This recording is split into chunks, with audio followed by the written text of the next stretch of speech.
Hello, this is Chef John from foodwishes.com with the best chicken satay.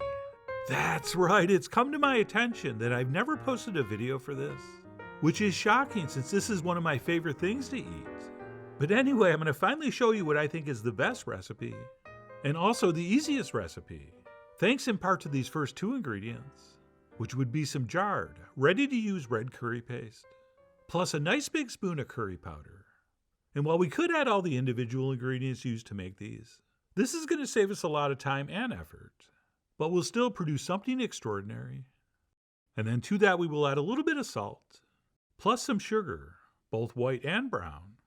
And then we'll follow that with a touch of Asian fish sauce.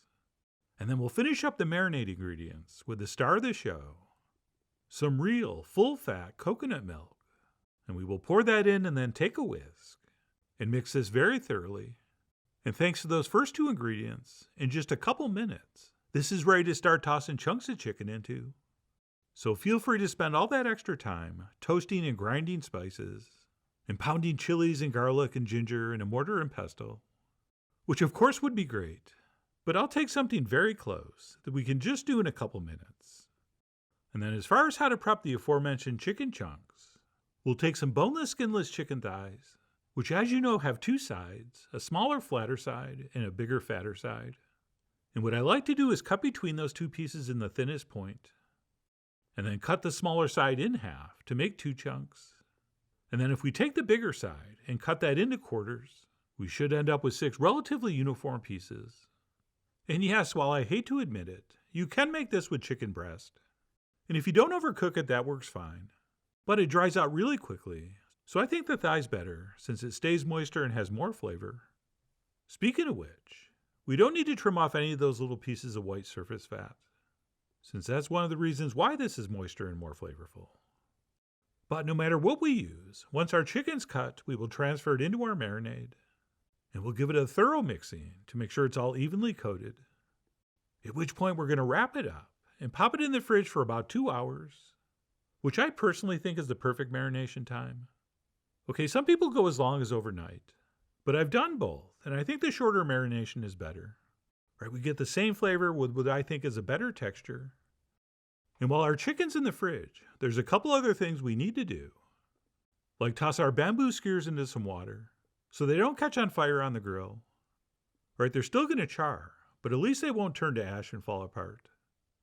And then the other thing we'll want to do is put together our peanut sauce, which not surprisingly starts with some smooth, all-natural peanut butter, to which we will add some coconut milk, followed by a clove or two of crushed garlic, as well as some brown sugar, but not too much, since I prefer this more on the salty, savory side, which is a perfect segue to me adding some soy sauce, as well as some Asian fish sauce. And then we're definitely going to want some acidity in this, which I'm going to do by squeezing in a whole lime. And then after that's been added in, I'm going to add a little bit of a secret ingredient, which is a nice drizzle of sesame oil, which I think is going to add another interesting nutty note to combine with the peanut butter. And that's it. We'll finish up with some sriracha hot sauce, with the exact amount being determined by you. I mean, you are, after all, the Danny K of how to sauce your chicken satay. But I do like this to have a little bit of heat. Oh, and by the way, this recipe with the marinade and the sauce is going to use about a half a can of coconut milk. So if you want to use it all, just go ahead and double the recipe. And then once we have this mixed up, we'll want to adjust the texture with a splash of water or two. Okay, I want this thick, but I don't want it too thick. So we'll adjust that to get the exact texture we want, which for me looks something like this. And that's it. We'll wrap that up and pop that in the fridge until we need it. And then once our chicken's marinated long enough, we will grab our soaked skewers and we will start skewering. Oh, and by the way, did somebody sue the skewer company because they poked their finger and they claimed the skewer was too sharp? Because these things were super dull and I was having a little bit of trouble getting it through the meat. So if that's what happened, nice going, buddy. Now we all have to use dull skewers. And if you're using the same length skewer I am, you're probably going to get about 4 chunks on each. And while the meat should definitely be touching, do not squeeze it super tight together, since that's going to prevent the heat from penetrating through to the center. But anyway, once all our chicken's been impaled, We'll go ahead and wrap that up and pop it in the fridge while we build a nice charcoal fire. And once that's ashy white and beautifully hot, we will place our skewers down on the grates, which I brush lightly with oil. And what we'll do is grill these for about 4 to 5 minutes per side, which of course depends on how big you cut your chicken and whether you use thigh or breast, since the breast is going to cook a little bit quicker.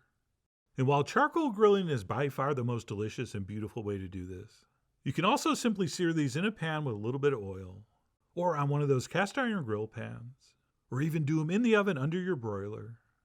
But if at all possible, please do them over charcoal, since those bittersweet char marks and that little bit of a smoky kiss, I really do think elevates all the other flavors. And according to my sources on the island of Java, this is how the original authentic real satay was done. And as far as checking for doneness goes, once the meat firms up and springs back to the touch, that's usually a good indication it's done. But of course, you can always check with a thermometer. And I think they want us to go to like 155, 160 for chicken thigh these days. But either way, once we think those are done, we'll start pulling them off the grill. And we can argue back and forth about what the most delicious grilled chicken dish is. And this is definitely a candidate for that. But if there's a more beautiful version of grilled chicken than this, I would love to see it, since I think the appearance of this is just beyond gorgeous. And that's it. We'll head inside and transfer that onto a serving plate. And alongside, I like to do some fresh lime. And of course, plenty of our peanut sauce. And then for some final touches, for a little bit of texture and color, I'm going to scatter over some sliced hot red chilies, some chopped up roasted peanuts, plus a little bit of freshly chopped cilantro. And that's it. What I'm claiming is the best chicken satay is ready to enjoy. And I'm going to go ahead and squeeze on a little bit of fresh lime before dunking this chicken in the sauce.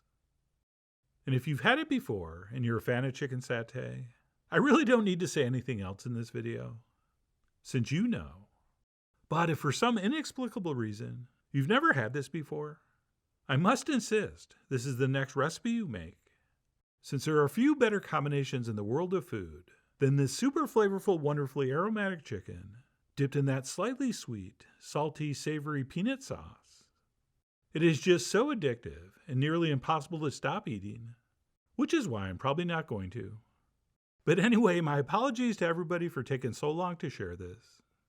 I remember we did a beef satay a long time ago that was very good, and I probably said in that video that I would be doing the chicken version sometime soon, but then I never did.